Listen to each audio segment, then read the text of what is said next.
So today we have Steve Webb from LCC's diesel program. He's also able to answer questions about aviation and automotive. And so Steve, welcome, and let's get started. All right, well, thank you for the opportunity to speak with you today. A little bit about myself. I've been teaching out here in the diesel program since 1999.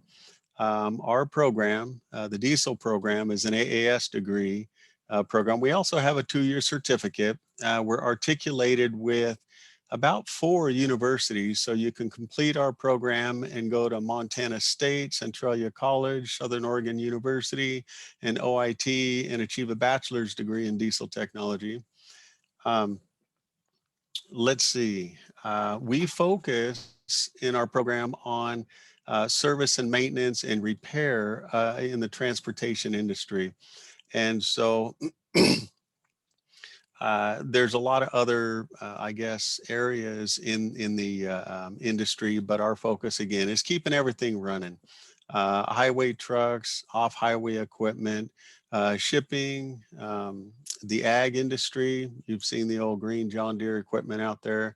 Yeah, we work on that as well. We have about 50 students in the program on any given term. And of course, you know, we get to know everybody really well over the course of 2 years.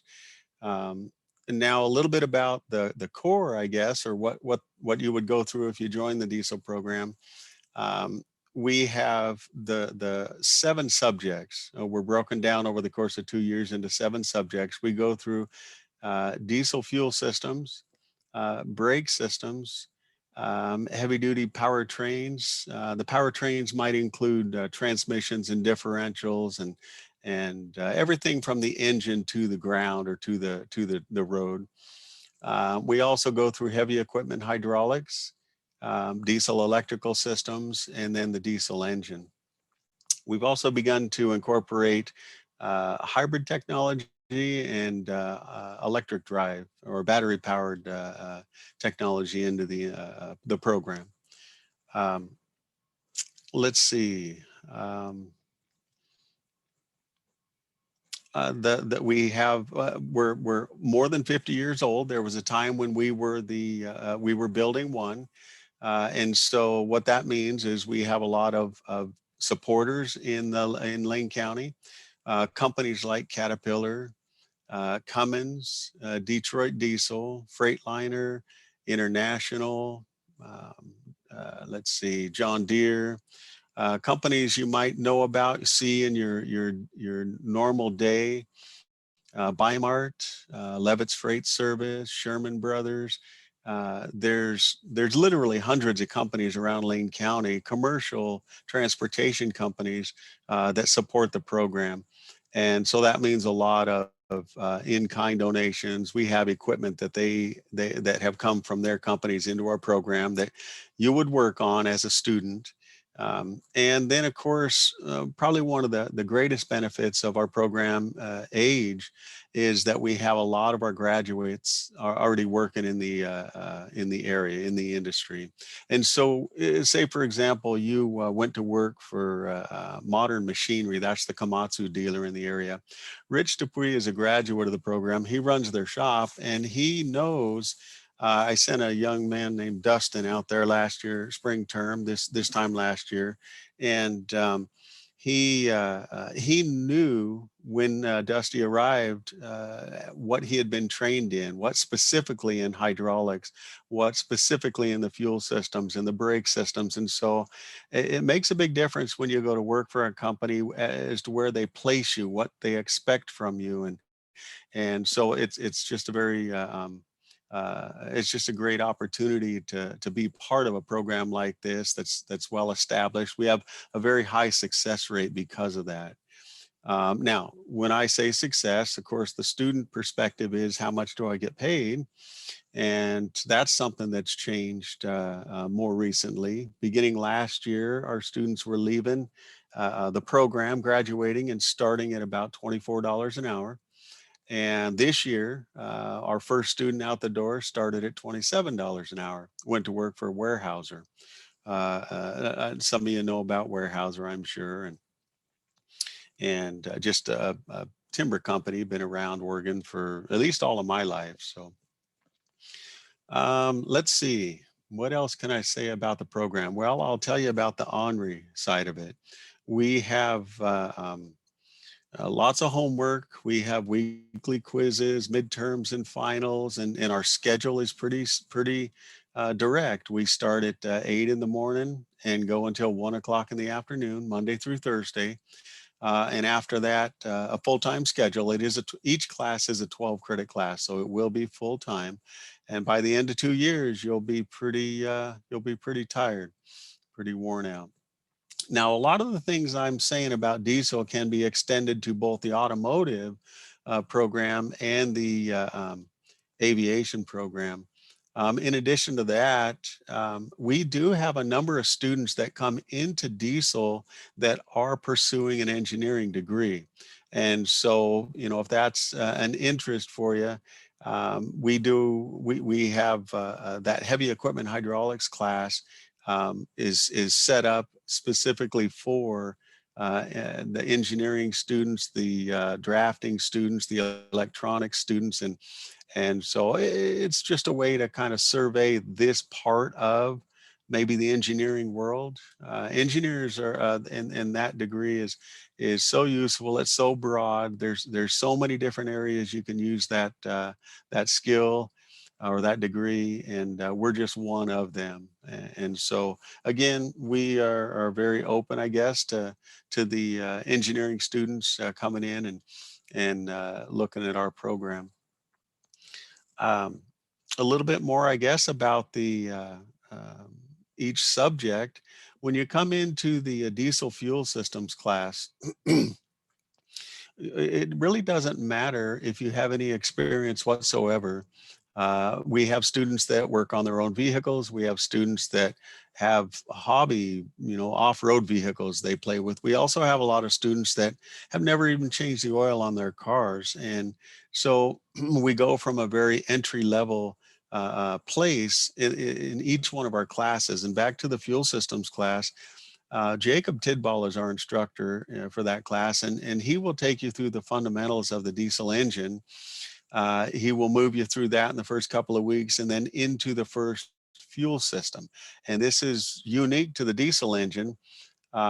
We have very high injection pressures, and the class is live and active. And so when I say very high injection pressures, I mean somewhere in the neighborhood of a low of 12,000 psi and a high today of 36,000 psi. And so most all the trucks and diesel powered pickups you might see out there are all running the same fuel system, and you'll get a chance to see them, to work on them, make adjustments to them, and and so on. And so let's see, moving on, the brakes class, we go into basic hydraulic brakes, which you'll find on most of the cars and the pickups.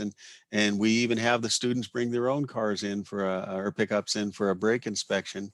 But then we move on to the air brake systems, and those are what you're going to find in a Class 8 highway truck. So we spend most of the term performing brake work, doing a complete brake service, and working with the air brake valves that make up the brake system.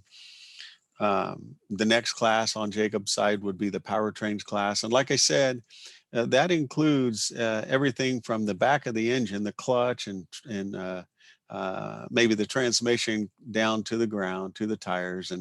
And so you'll be into clutches, you'll be into torque converters. And when I say you'll be into them, you'll take them apart, you'll make adjustments to them.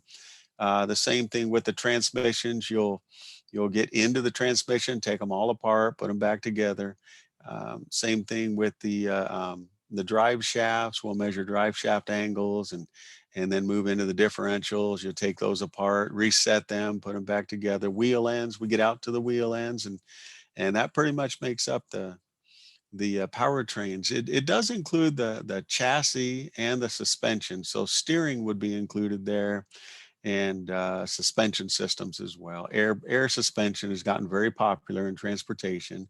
You might have noticed that on the side of the trucks. Most of them have some sort of identifier that shows everybody that the trailer is riding on air, the truck is riding on air, the cab is riding on air, and it's just a lot friendlier to the cargo for one thing, but the drivers kind of like it too. Um, when you get into the heavy equipment hydraulics class, that's one that I teach, and I'll take you through the fundamentals, Pascal's law, Bernoulli's principle, um, all the main components that make up all the hydraulic systems. In fact, one of the first things you do in that class is take a hydraulic jack apart. And I use that one to start out with because everybody has either seen or heard of. A lot of us have used a hydraulic jack before. And so it's a nice, simple one, and it includes all the components that you find in an advanced hydraulic system as well.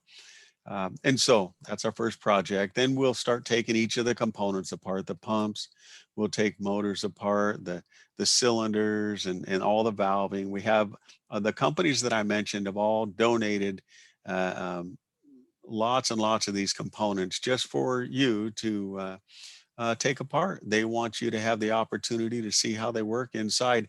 This is the best place to do that in education and in the diesel program, because when you get out there and you go to work in the industry, they don't want to pay you to take stuff apart and try to fix it. We do less of that now and more replacement, R&R. If we have a hydraulic pump that fails on an excavator or a dozer or a backhoe, we remove it and we put a new one on. We don't rebuild them like we used to. And so they don't want to pay you to do that out there. But by gosh, it's a great opportunity to do it here. And when we do that, it gives you the opportunity to really understand the troubleshooting process.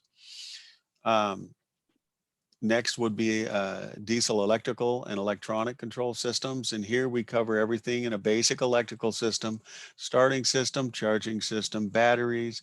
We move into the electronic controlled systems. Of course, everything is electronic controlled today, whether it's the engine. Certainly all the engines are electronic control. And this is going to be the case in aviation and in automotive. Shoot, I think the last time I checked, there were 26 full computer controlled systems on a highway truck. And that means they all can stand alone. So believe it or not, we have a computer that controls the lights on our truck, a computer that controls certainly the engine, the dash, all the gauges and such. It's just a complete isolated electronic control system. Of course, it works together with all the other systems on the chassis now, but you'll hear that at some point called multiplexing. Um, Okay, let's see. Moving on to the engines class. This is the opportunity for you to see how a diesel engine works from the top to bottom. In fact, we're fourth week into the class right now out here at Lane, and I've got a full class that have their students in about 200 pieces.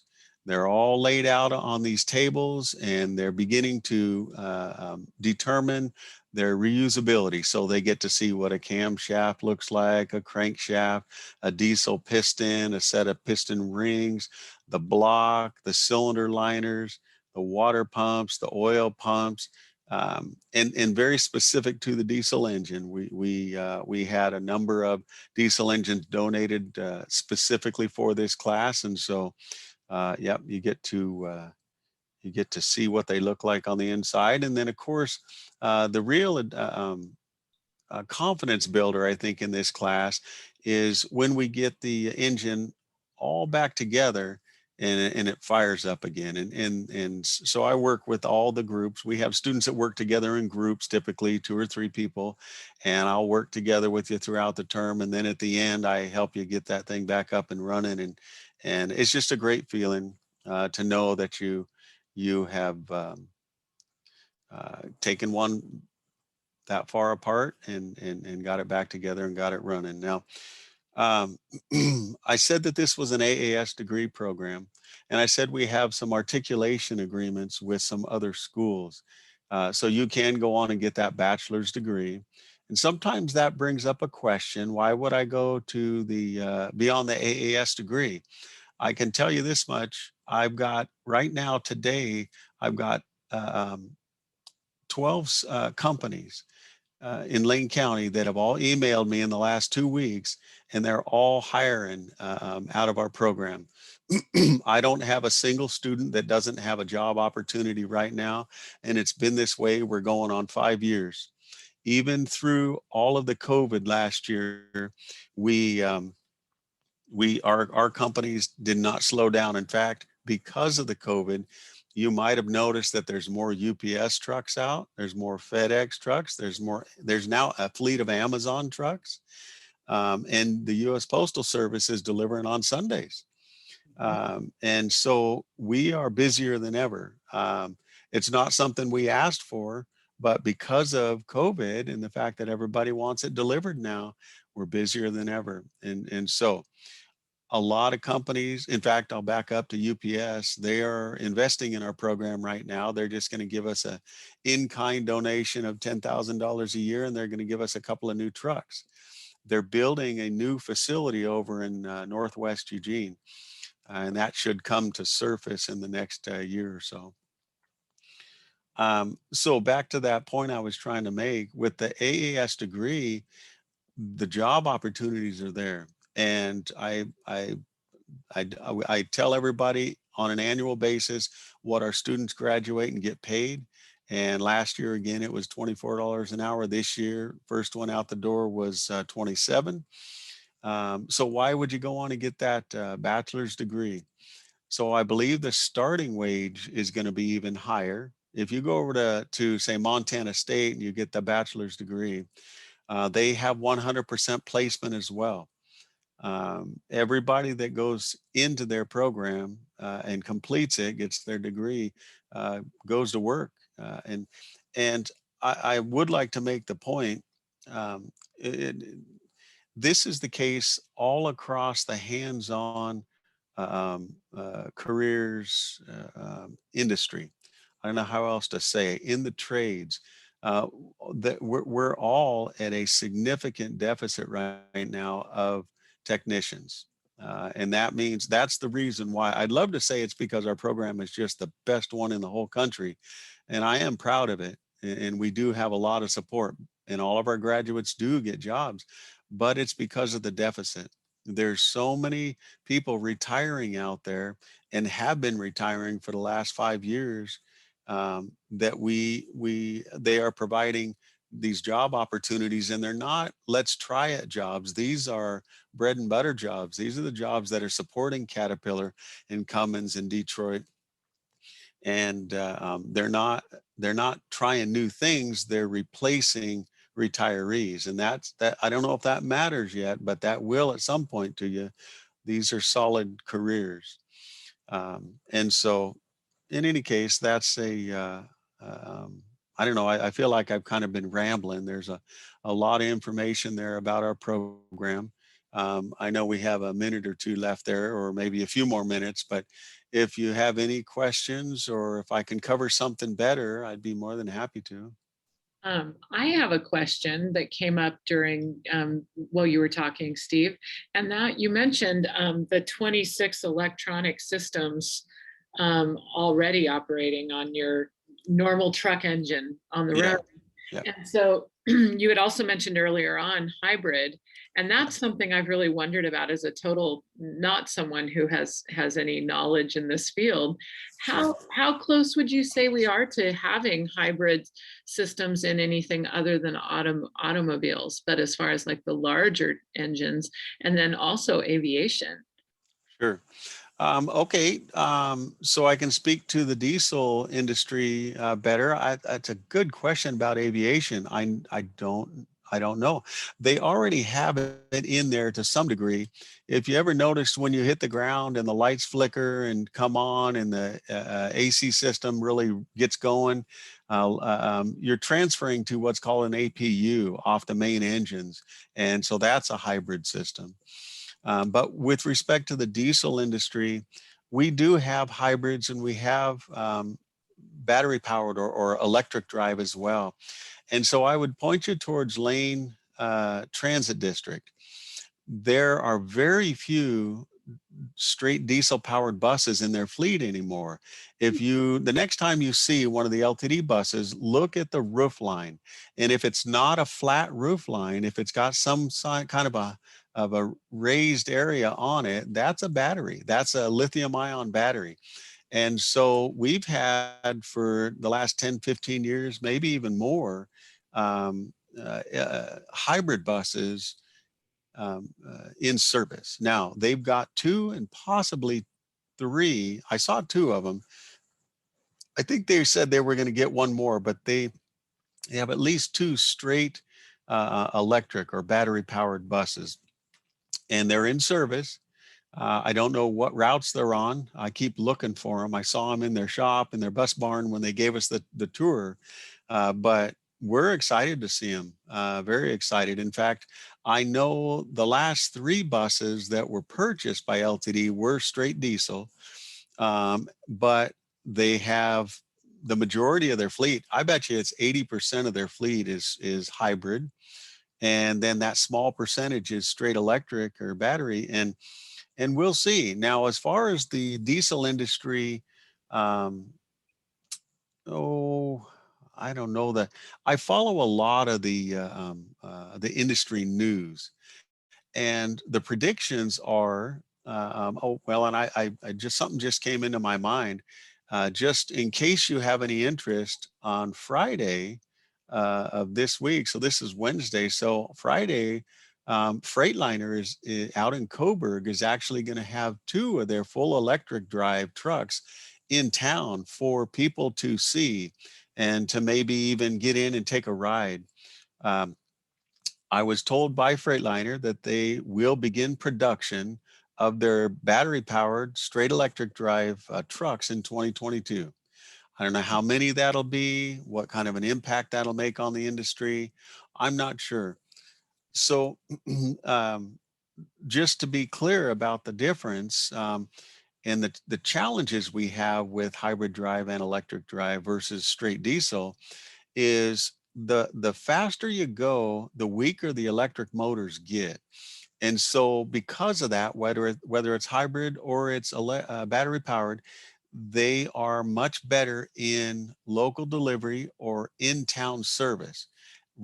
Cyclic movements like stop and go, speeding up, slowing down, speeding up, slowing down, that is very conducive to the design of the hybrid and the battery powered. Now the diesel, it shines when you get out on the highway and you set the cruise control and you just drive down to California with a load of paper towels or something. It's still unbeatable on the highway. But in town, yeah, and short delivery, local delivery, it's coming. It's coming. Now they're saying 2030. They're even saying 2040 or even 50.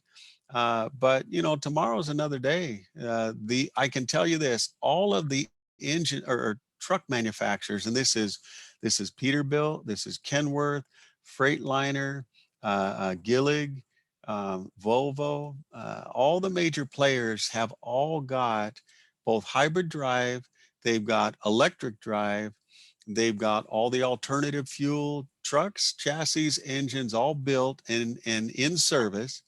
When I say alternative fuels, we use, I don't know if you've heard of R99, but that's different than biodiesel. There is natural gas, there's propane, there is shoot, hold on a second. Hydrogen.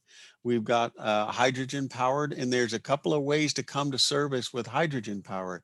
You can actually produce the hydrogen and burn it in an engine, which is what they're trying to do down in California with the hydrogen highway. I don't know if you've heard about that, but then there's also a way of converting and utilizing a hydrogen fuel cell to produce electricity. And when we produce electricity, we can then drive electric motors. And it's another form of a hybrid drive.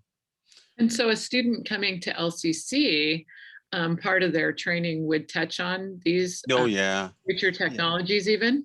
Yeah. So we try to reflect what's in the industry. And yeah, we're looking at it right now. In fact, the question went out. I got a tour of LTD, saw the electric buses. We are waiting for our first hybrid bus to be donated. We thought it was going to happen at the start of this year. COVID happened, so we'll see. But yeah, we definitely cover all of this stuff in the fuels class and the engines class, and so multiple times, even the electrical class, we go through this. And next year will be different material. The year after that, if the industry numbers bloom, then of course it's coming right into the curriculum. And it's simply because that we have an advisory committee that directs the program, and they do most of the hiring out of the program. All those companies I mentioned, they sit on a committee, and when they say, like they did last year, electrical class, they said, Steve, it's time to start talking about hybrid drives, and let's incorporate safety first. Right? As a technician, it's very high powered, very high voltage, and you want to know what to touch and not to touch. We have capacitors, we have accumulators, we have battery banks. A lot of folks are beginning to understand that whether it's a hybrid drive or electric drive, we have banks of batteries, and the voltage can be very, very high, not just 36 and 48 volts, which we're used to. They get up there to voltage that can be considered very dangerous, and so we want to know how to work around them. And yeah, so it's coming, and we're ready for it. We're excited about it. We like to see it. It's something that's been talked about off and on for years, and for whatever reason, it's finally happening. You know? Do you have a lot of students that are working while they're in the program? Yeah, in fact, the majority of them do.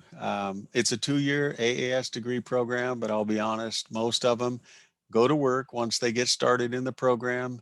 They work now after class, they work on the weekends, in the evenings and such.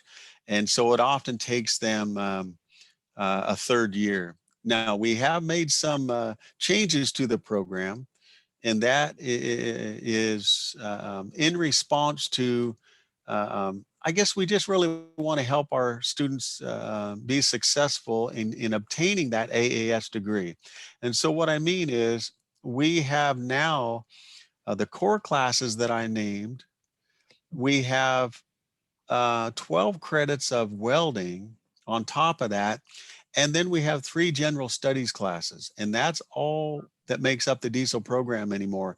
And so the general studies classes are, there's a math class, there's a writing class, and there's a human relations at work. We want to make sure you know how to work with, get along with others, right? And so together with some welding skills in those core classes, that's now our AAS degree. And so the program cost is somewhere in the close to $20,000. Yeah, we'll see once we get these adjustments made what our number comes out to be, but it was around $20,000 before we made the changes, and so yeah, I assume it's going to be right in there. Hmm. Mm-hmm.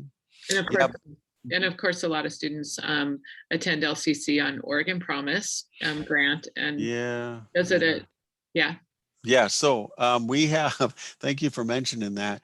There's the Oregon Promise, and that's fantastic for you folks that are coming out of high school. We're really excited to see that happen. And we have students in the program right now that are, yeah, it pays for the tuition. That's $12,000 by itself in our program. And in addition to that, I don't know if you're aware of this, but Lane, as a community college, has over $900,000 in scholarships this year. They had over 800 last year, over 900 this year. It goes up every year. It'll probably be $1 million next year. And the best part about scholarships is that's money you don't have to pay back. That's money that you can use towards school, anything that's got to do with school. And a company like Caterpillar donated that to the school, the scholarship and the money. And the only thing they get to do is designate, where it goes initially. In other words, so Caterpillar is going to want it to come to a diesel student. But if a diesel student doesn't take it, then it goes to the general scholarship fund, and anybody at Lane gets that money. And it's $1 million is a lot. I know we have a lot of students out here, but I have students that actually make $4,000 or $5,000 scholarships. I shouldn't say that, they don't make them, they receive them. But yeah, $4,000 or $5,000 scholarships. I've had some that get up to 12, 13,000. And I've even got one student, it's a pretty rare bird, but he's got over $40,000 in scholarships. And I just said, our program's only $20,000. And so right now, and for the foreseeable future, we're getting a lot of support from the federal government, from the general public, the private sector. Caterpillar has established its very own scholarship program specifically available to high school kids and seniors that plan to attend a program like ours. It's through what's called the Associated Equipment Distributors, and it's also supported by the Mike Rowe Foundation. I don't know if you've heard of Mike Rowe, Oh, yeah. but he donates $1,000, $2,000 scholarships to our program specifically for our students to buy tools. Caterpillar's program scholarship program is over $300,000, and I got to tell you, every student that has applied for that in the high schools around Lane County have received it, and it's $6,000 per kid. Wow. So there's a lot of money out there right now to support our kids coming to school. And of course, there's a lot of other programs for the veterans and such, and dislocated workers and such. But for you folks that are in high school, yeah, you guys have a tremendous opportunity, whether you come to diesel, auto, aviation. There's a dozen, well, there's more. The engineering program is just fantastic. It's articulated with Oregon State University. And I know this because my oldest son, that when he came out to Lane, that was absolutely his plan. He went through the engineering program, and then OSU was on his next stop. And so, Well, Steve, I think our time is just about up, but I wanted to say, what kept popping into my mind is that you're training some of the most essential workers oh yeah, in our whole society. And yeah, so, yeah, so yeah, thank you for what you do. Thank you for being here tonight in this presentation. I'm going yeah. to go ahead and quit recording, and then we'll take some other questions. Okay, Thank great. you.